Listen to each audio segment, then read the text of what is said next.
When traditional methods fall short in the fight against long COVID and ME/CFS, where do you turn?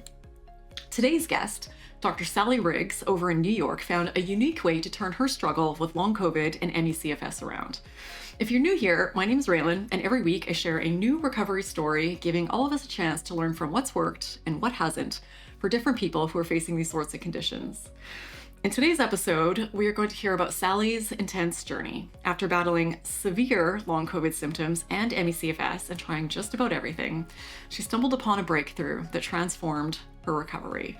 Now she's dedicated to sharing her findings and her strategies with others to hopefully help them find their way past these conditions as well. Sally, so excited to have you here. Thank you so much for doing this today. Absolutely, Raelan. It's so nice to be here. So you have had a crazy journey with long COVID. So can you take us back? What has this been like for you? Yes. So I am a psychologist and I live in New York City. And obviously the beginning of the pandemic in New York City was kind of a big deal. I was working in private practice in Midtown Manhattan in an office, and a couple of weeks before the official lockdown happened, I don't know if you remember, there was that email going around about flatten the curve. Some of the big West Coast companies like Google and Apple had already told everybody to work from home. I was in the office on the Tuesday and then on the Wednesday, and Wednesday night I made the executive decision that we were all switching to telemed. And so Thursday I saw all my patients on telemed. Friday, my COVID symptoms started.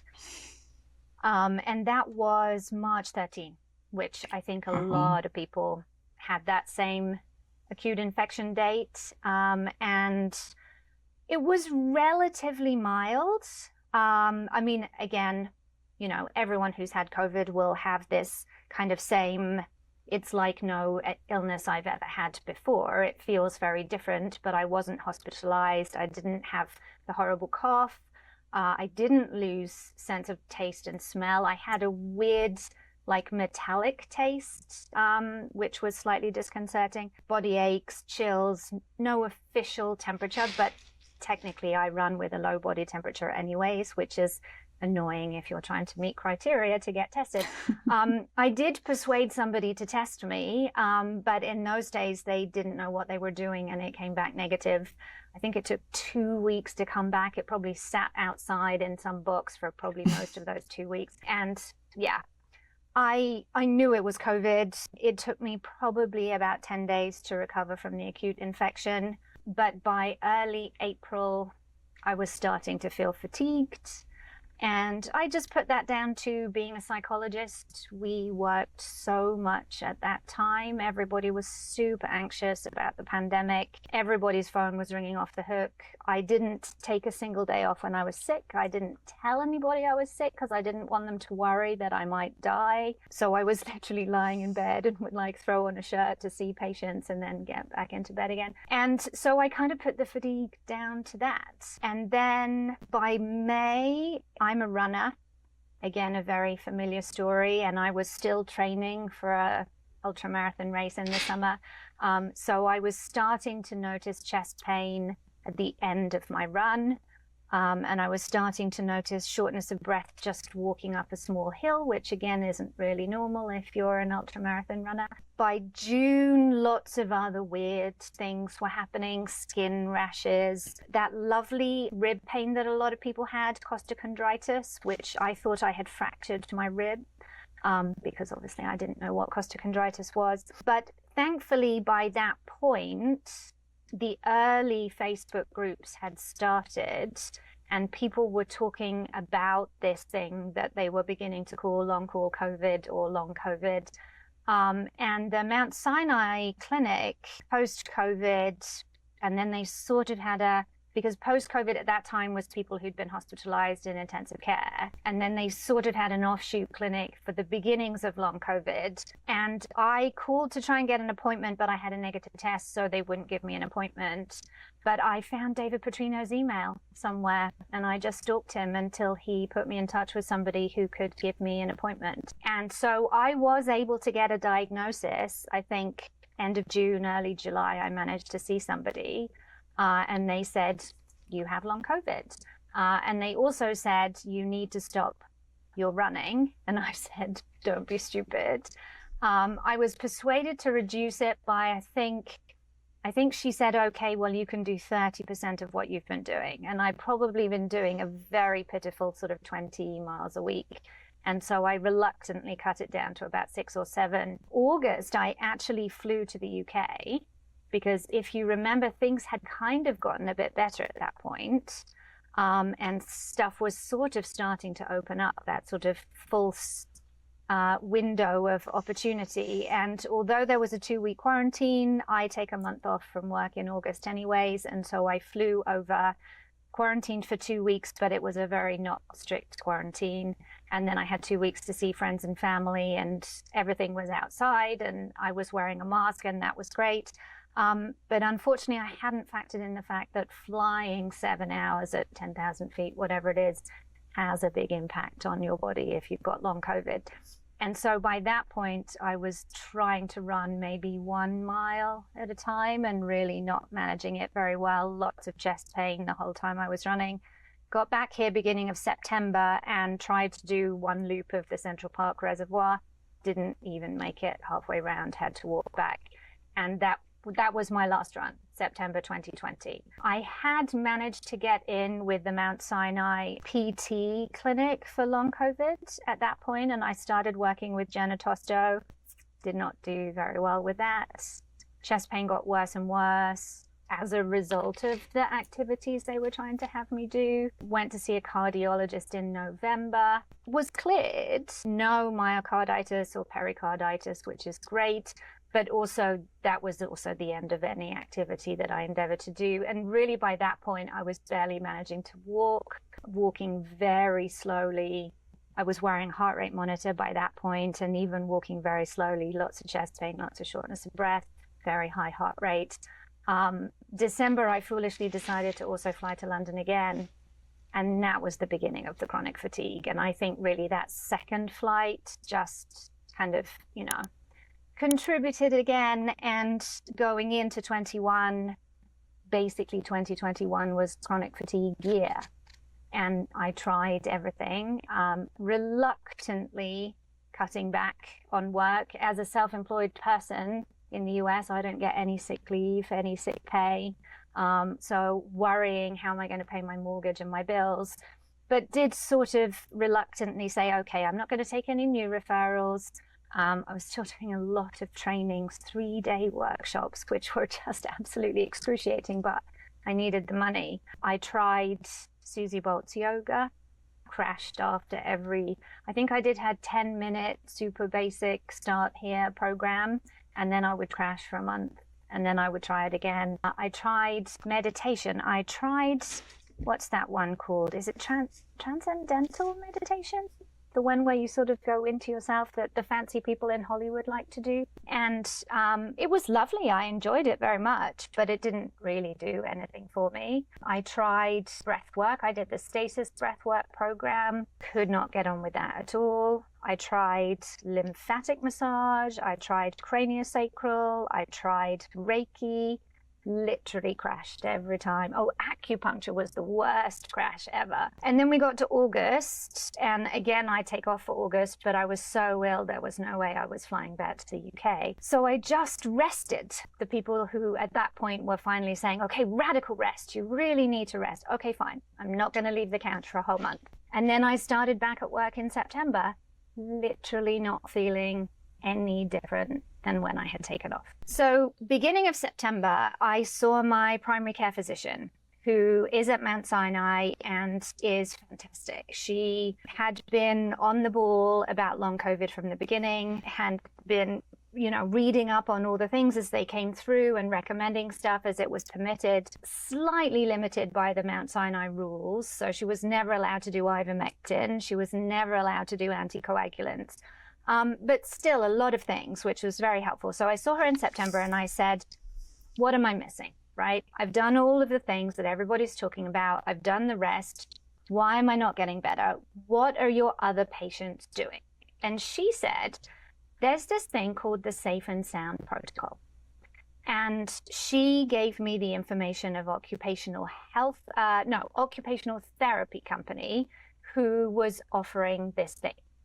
And I had not heard anything about it. I looked it up. I had vaguely heard of Stephen Porges and polyvagal theory. I am a psychologist, but it's not really my area. Probably shouldn't admit this out loud, but previously I was a CBT therapist, which I know is persona non grata in the MECFS LC world. And I certainly don't use any of that anymore. And there's quite a lot of animosity between CBT and polyvagal theory. So I'd seen it discussed in like listservs, what is this nonsense kind of thing. But I looked at this material about the safe and sound protocol that was on this company's website, and I looked up Stephen Porges and I looked up polyvagal theory, and I thought, oh my goodness, this is exactly what I need. Where do I sign up? And I called the company and they quoted me the price. And in my head, I would have paid 10 times more than what they asked. And that miraculously was the beginning of my recovery. So I did the Safe and Sound protocol starting the beginning, maybe late September.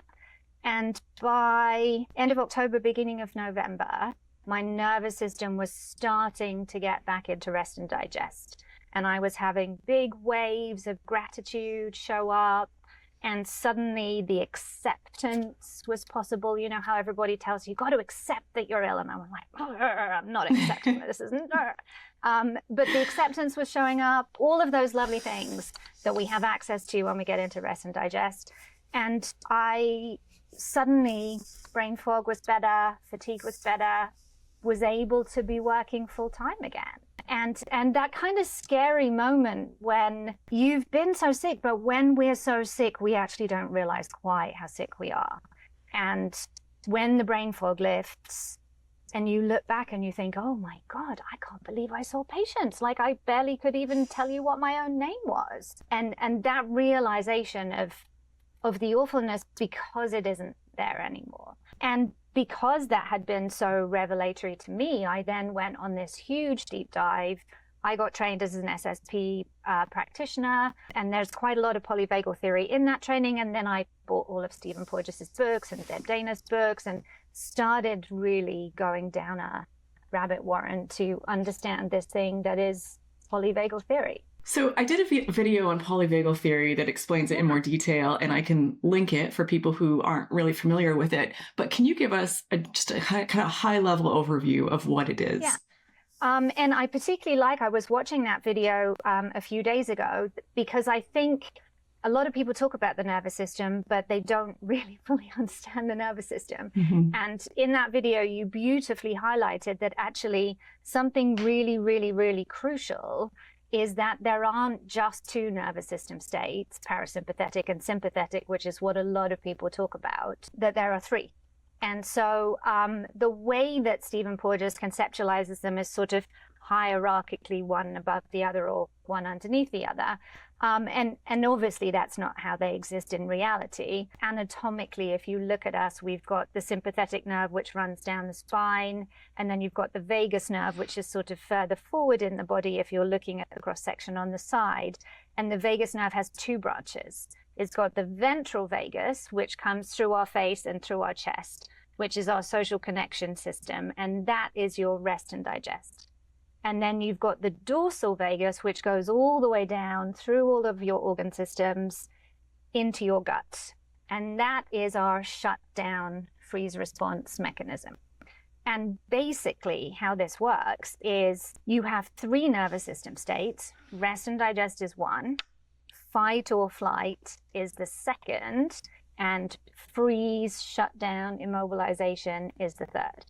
And they're all functional and they all serve a purpose. Rest and digest obviously is the one that we want to be in most of the time, but we don't have 100% rest and digest, even people who don't have COVID or MECFS. Fight or flight serves a purpose of being focused and being able to do something important. You and I talking right now need to be focused. Both of us will be experiencing a little bit of fight or flight in order that we're present, we're cutting out the rest of the world, we're thinking through carefully what we're going to say and how we're going to say it. And then the third state, which beautifully resonates for those of us who have long COVID, is this shutdown, which anybody who's had long COVID knows how this feels. It's that pervasive heaviness, the chronic fatigue, the numbness. Your gut is practically immobile because everything shuts down, slows down. And what that does, the body is not meant to be in fight or flight for an extended period of time. It's sort of short-term, let's do something important state.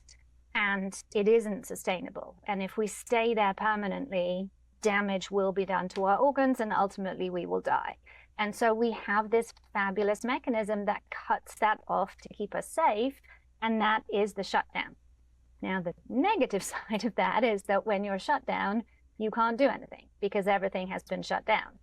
And it feels awful and it's very frustrating. But when you come to understand that, it's enormously helpful for your recovery because it's not just a question of calming my nervous system or, as some people say, reset your nervous system like it had a magic reset button. It's much more complicated than that because each of these states has a cycle and you have to go through the cycle and complete the cycle to move up the ladder. And then it gets even more complicated when you throw in trauma history, which most of us are discovering that we have with long COVID and ME/CFS, because trauma is a biological thing and it changes our bodies. And one of the ways that it changes our bodies is it makes us more susceptible to that shutdown mechanism.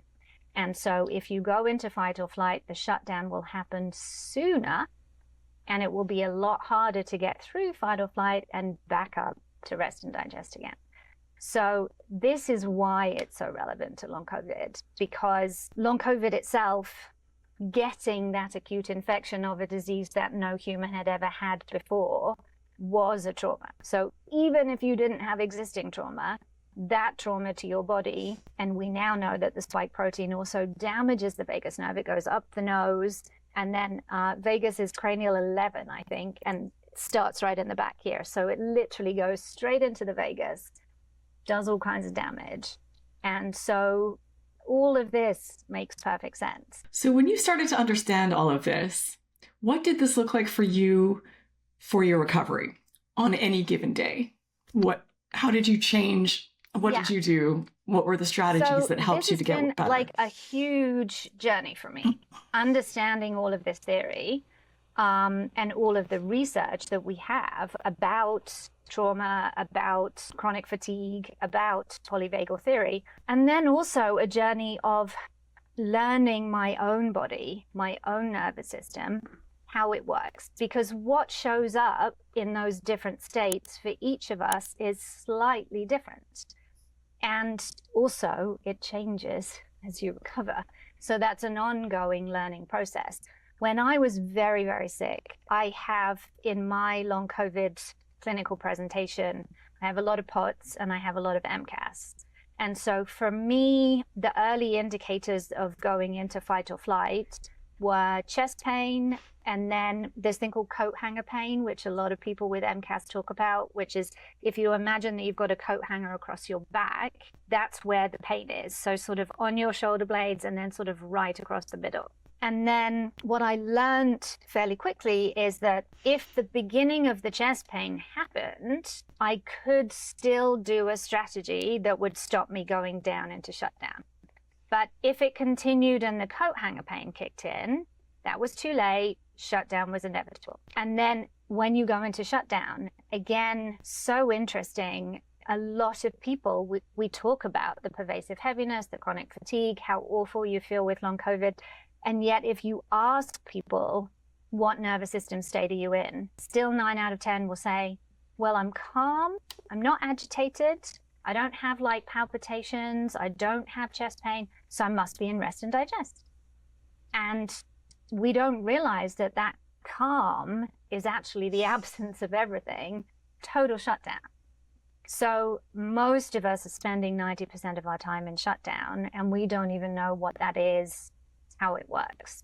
And so learning what are the signs in your body that show you which state you're in, what are the signs that you can get out of it, what are the signs that you can't get out of it, and then when you go into shutdown, what do you do next? Where do you go from there? How do you get back up again? So I have spent a lot of time learning that, learning my body, learning those signs, and then trying out all kinds of different polyvagal and somatic practices and supports, and sort of fine-tuning moment to moment. What can I do now? What does my body need? If I do this, what happens? If I do that, what happens? And making those adjustments. And even still now, throughout the day, I'm doing that. I'm sitting here talking to you. I've got a weighted blanket on my lap, one of those kiddie ones, so it's just a little kind of lap blanket. I've got a rolled up towel behind my back. I've got a foot support thing under my feet, because those I know will ground me in rest and digest as much as possible. I'm going to go into fight or flight a little bit because that's inevitable when you're doing public speaking. But if I have those things in place, then that will keep me as safe as possible and avoid me going into a crash this afternoon. Yeah, I love even when we were setting up, because we try and get the cameras at a certain place and try and make us kind of even. So it's asking you to move back and you're like, I can, but I know what it's going to do to my nervous system being that far away from the desk. It's just a certain situation for me. And I thought that was so incredible, the insight that you had and just how much you've been paying attention about how things. So Irina, who works on my team, I tried. I was like, can we get you a little bit more lined up? And but it's such important information to have. It's such a big part of the journey, because I think most of us pre-COVID will identify as being people who were super driven, probably perfectionist, very used to being high achieving. And what that usually means is that 95% of the time you are overriding your body and just doing something anyway.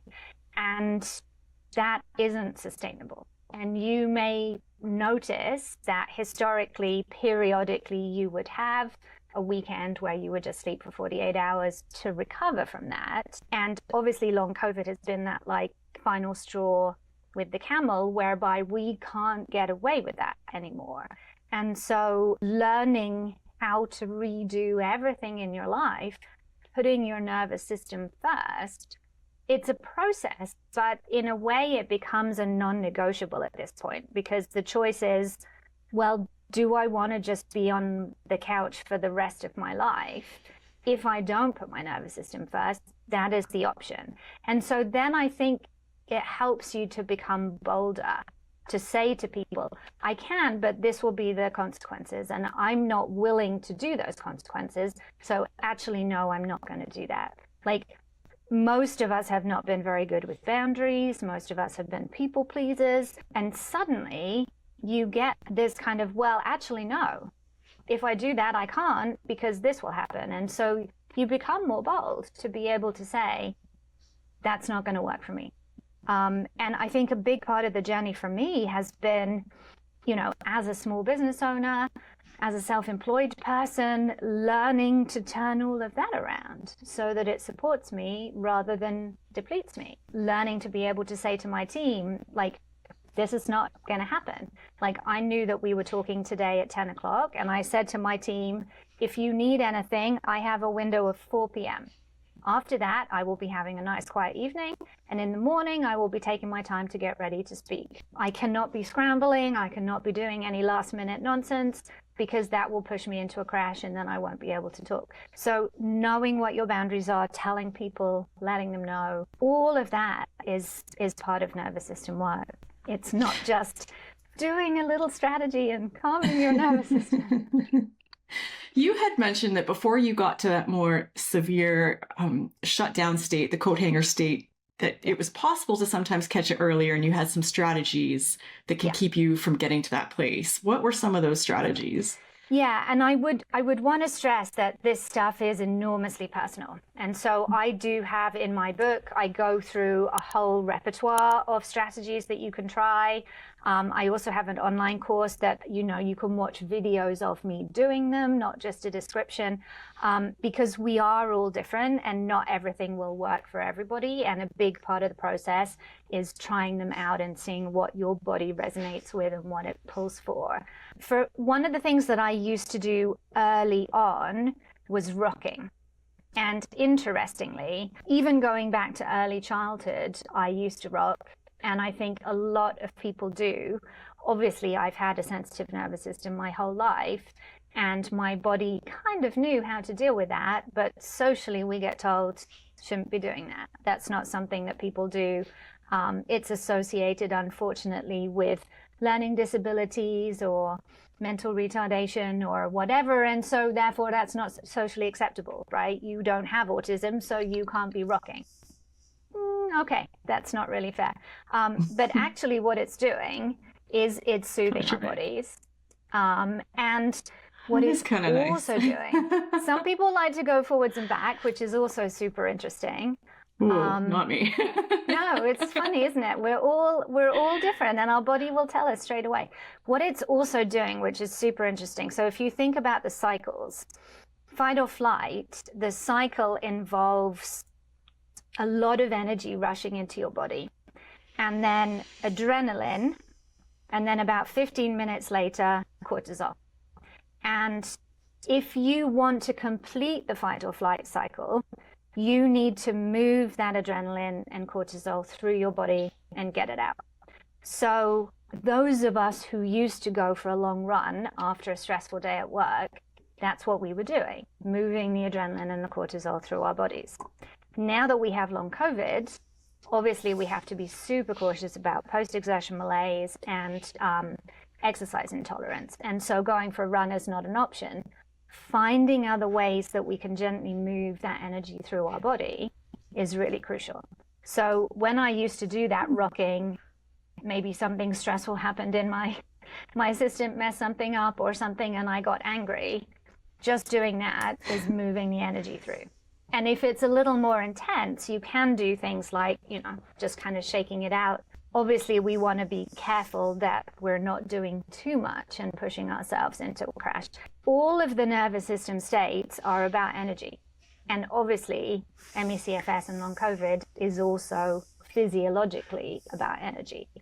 Our mitochondria are broken, our oxygen exchange is not working, all of those things that are going on. And so this is why we are also susceptible to those shutdowns, because if you don't have the energy to complete the fight or flight cycle, you are going to go into shutdown. And if you have long COVID, you're starting at an energy deficit already. So this is again why it's important to learn your nervous system and befriend it, because if you don't understand that calculation, then you will inadvertently put yourself in a crash without even realizing. And this is such incredibly helpful information to have for the rest of our lives. It's something that we don't talk enough about, because there's a lot of demand for people like, okay, I'm recovered or I'm almost recovered. Like, what now? I'm trying to integrate back into my life. How do I do that? And I'm thinking as you're talking, and I'm thinking, when I'm in a stressful, because I'm 100% remote, so it's staring at computers and cameras all day. And sometimes I'll have a really stressful meeting as it happens, or mildly stressful meeting even. And by the end of it, I'm just like, hang up and I'm just vibrating. And I just think the simple thing of like doing some rocking, having a release for during that meeting is incredible. And I think that's the biggest thing for me navigating, because it's been about 4 years since I recovered, is just still doing all of those things that I did to recover, most of them anyways. I mean, fortunately, I feel more resilient. Like the costs of not doing them before were quite significant. I could go into a crash. I could really pay a big price. So now I feel my body bounces back more. But I think that's the biggest thing as we start becoming close to being recovered and then go back into regular life. It's just hanging on to all of these things. It's not just a one-time fix. It's a new way of living. You literally are. People talk about, your life has been burnt to the ground and you literally have to rebuild it from scratch. If you try and reach out and grab your old life and pull it back in, you will not get anywhere. You will just fall on your face again. And fascinatingly, what you were talking about there, Raelan, in terms of you have a little bit more resilience now. as we do all this nervous system work, our nervous system capacity expands. And so our ability to stay in rest or digest gets bigger. And so as we do these things, it gets easier to stay, it gets easier to work through the cycles. To begin with, when your nervous system is just a hot mess, it's really hard. Some things that are really important to highlight, because I think there's so much talked about in the recovery world about nervous system, and yet a lot of the people talking about it don't really know the nervous system that well.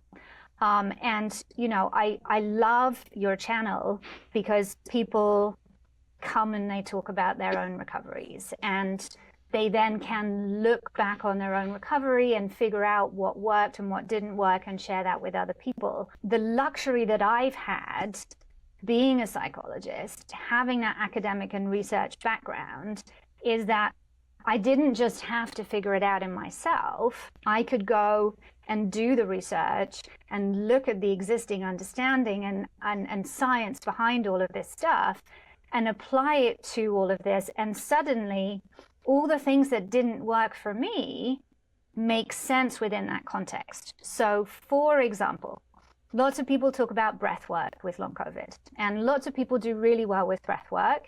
I didn't do well with breath work, and I didn't understand why. Now I know why. If you have a trauma history and you do breath work, when you take a deep breath, all of your trauma comes flooding back into your body. And if you don't have the resources to move that through with your polyvagal and somatic strategies, you will be totally overwhelmed and you will go into a crash. And that's what would happen to me over and over. And I hear that from a lot of other people. Some people are fortunate that when they do breath work, that doesn't happen and they're okay.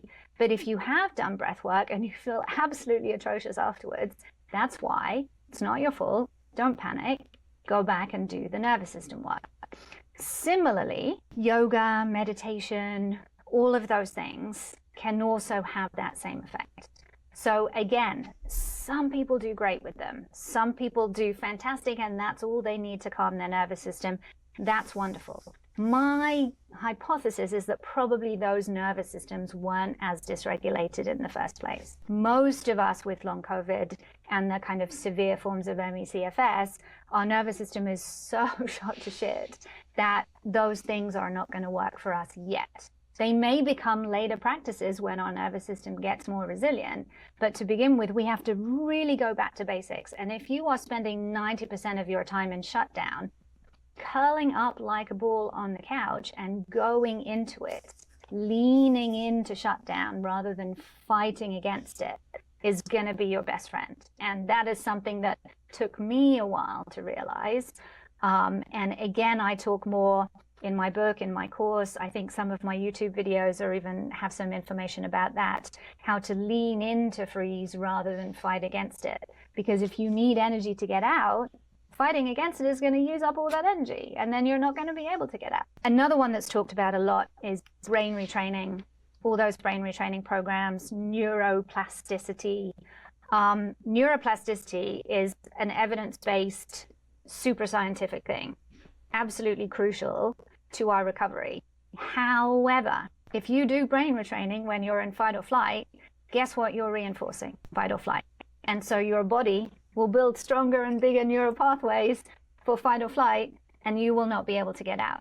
If you are in shutdown when you do brain retraining, you will reinforce shutdown, and your body will build stronger and stronger pathways for being in shutdown. So if you don't do the nervous system first, the nervous system work first, and do the brain retraining when you're in rest and digest to reinforce it, to expand that capacity, to build that resilience, you're going to be in trouble.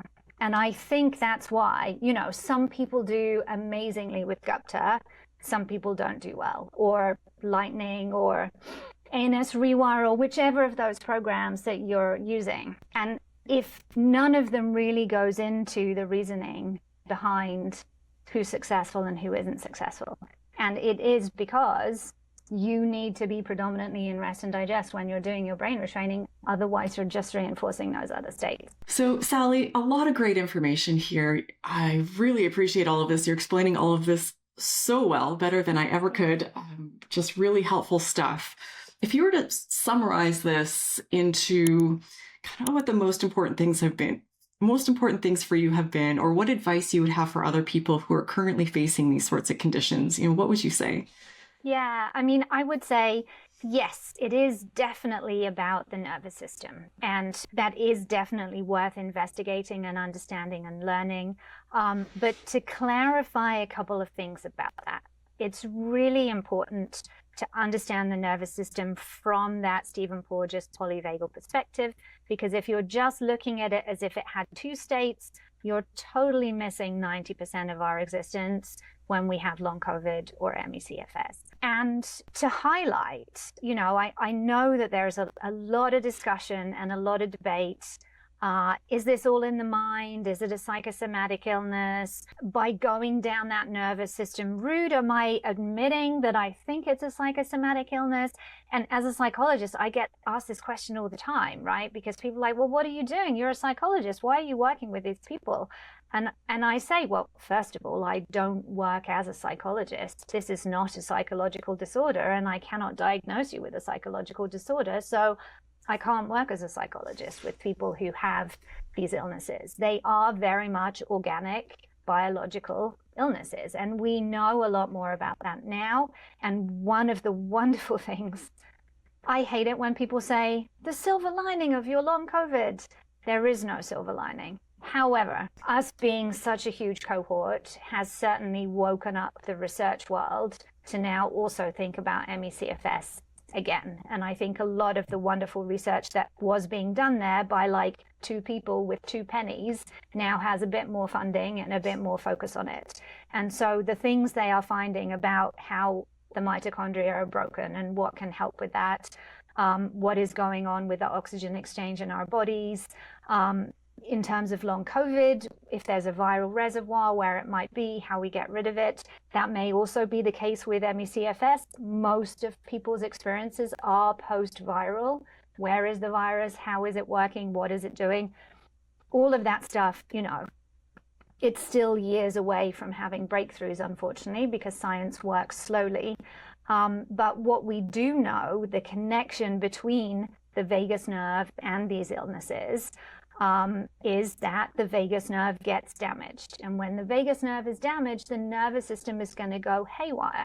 When the vagus nerve is working, it does all these wonderful things. It reduces inflammation, it moderates immune response. They have these fabulous studies which aren't really talked about, and I don't know why, because it's revelatory. If you get acute COVID and you do vagus nerve stimulation, you recover much more quickly. People who were on ventilators in the intensive care unit with COVID who potentially could have died, given vagus nerve stimulation, their lungs open up and they can come off the ventilator. So the vagus nerve is really, really crucial. And learning your own nervous system and befriending it is the key to that. It's not about just doing some yoga, just doing some breath work, just doing some meditation, or as people who, are predominantly working with those in rest and digest will say, go for a walk in nature. Who's going for a walk in nature when they've got long COVID? You can't even look at nature on the TV screen because that is too overstimulating. But figuring out my body, and that's a tough one, because getting back into your body when you've been so symptomatic and it's so uncomfortable is hard. Most of us have dissociated to some extent. And so getting back in our bodies is scary. And when I ask people to do that curling up like a ball when they're in shutdown, most people to begin with will say, all I can do is focus on the symptoms. All I can do is notice this hurts and that hurts and the other hurts. And I said, just try to get out of that. Try to get into your body and say to it, what do you need from me right now? Do you need another cushion? Do you need a cushion under your legs? Do you need a cushion behind your back? Do you need one under your arms? Like, hugging a pillow in front of you is enormously comforting to your nervous system. Again, something I've done for years. Just sitting on the couch, I don't feel safe without a pillow on my lap. I just naturally, on anybody's couch, just grab whatever like throw pillow they have and put it on my lap. And that's because my body needs that to feel safe. So learning your own nervous system, and that really comes to begin with from tracking it. And I do have a nervous system tracker, which is on my website, and I think we're going to put some links underneath in the description here that you can download. So if you are just at this kind of beginning stage, learning your nervous system, download that tracker, start to kind of figure out which of my symptoms are indicative of which nervous system state, because that's the way to solving this puzzle. And all of the other stuff is wonderful and can be really helpful as your nervous system begins to be more stabilized and more comfortable. So, you know, you can do that brain retraining, but just make sure you're a bit further on in your recovery. You can get into that breathwork program, and obviously all of that nasal breathing and increasing your oxygen is wonderful for our recoveries, but just do the nervous system work first. Sally, this has all been amazing. You are clearly a wealth of information on this topic, and I know you do a lot and have a lot available for people who are facing these sorts of conditions. So what do you have available for people, and how can people connect with you if they want to learn more? Yeah, the big exciting thing I think for me right now is that my book came out at the beginning of December, and the folks who have read it so far have been so excited and given me so much wonderful feedback, and that feels lovely. I know that you know what it's like to write a book, and it takes a lot of time, a lot of energy, and you worry, will people get it and will it resonate? And so far the indication is yes, which is so nice. So if you are like, you know, need to start somewhere to break this down and put it together systematically, that is definitely going to do that for you. I do also have a YouTube channel, and we know how the YouTube algorithm works. It doesn't let us put things systematically in a lovely order that people can work through. It just picks up the racy titles and puts them all over. So there is a wealth of knowledge there, but obviously it's harder to dip into and put together because the order is a little bit more random, and it doesn't necessarily go in any kind of systematic way. If you are someone who needs a bit more input to implement something than just reading, and I'm also finding this super interesting because we all learn in different ways. So I have taken the format and the material from the book and put that into an online course that has videos that show you the strategies that you can kind of do alongside it. If you're someone who cannot watch videos, it does also have audio that you can download, or you can read the transcript. And I'm finding, you know, some people who have taken the course and the book came out later, they liked the course, but when they got the book, it suddenly kind of consolidated things. And equally, there are some people who I've worked with individually for years, and then they got the book and they're like, oh, this really makes sense. So I think it's so fascinating, the different ways that people learn. You know yourself where you want to start, you know, whether you want to start with videos, whether you want to start with reading. I know that when I was really sick, I really struggled to read. And so that probably wouldn't have been the starting point for me. But obviously price-wise, a book is always going to be the most accessible. So those different options. We do also offer the Safe and Sound protocol in a number of different formats through my program, and I do also offer individual coaching if you're looking to work with somebody more intensively. That is quite an intensive piece of work, and I only take 2 new clients per month because I still need to honor my own recovery. So that one's a little bit more of a process. You need to apply for that. But lots of different options depending where you're at and what you need in terms of how your body works. This is incredible, Sally. I'm so happy for you. It's heartbreaking that anyone that has to go through this, but it's so great to see where you are now, and that now you are having this ripple effect and helping so many other people. So we have millions and millions of people around the world who are still struggling and suffering and need this type of support. So for people watching, I really encourage you to expand the video description. She's got a lot of really amazing stuff there for you to check out. Just really helpful information. Clearly, a wealth of information and knowledge, and also has the personal experience and insight. So has a really good sense of what you're going through. Thank you so much, Sally, for doing this. I really appreciate your time today. Thank you so much, Raelan. It's so lovely to talk to you, and I hope that this is helpful to folks. Oh, I have no doubt that it will be. Absolutely. And also want to send a quick shout out to Stephen Barlow. Thank you, Stephen, for becoming a member and joining the channel. I really appreciate the support. And massive hugs to all of you watching. I know you're probably facing potentially one of the most challenging things you've ever gone through in your life, but just know that there is so much information and support available out there, and your answers are out there. And good for you for watching videos like this and watching till the end. You're going to find what you need. So I'd love to hear your thoughts and your comments under the video. Let us know, what is your experience with all of this? What's been most helpful for you? Let's just keep working together, helping each other out, and having this continued amazing ripple effect of just pulling people out of this every single day. Thank you for watching. I hope you enjoyed this video. I hope you got tons out of it, and I hope to see you in this next one.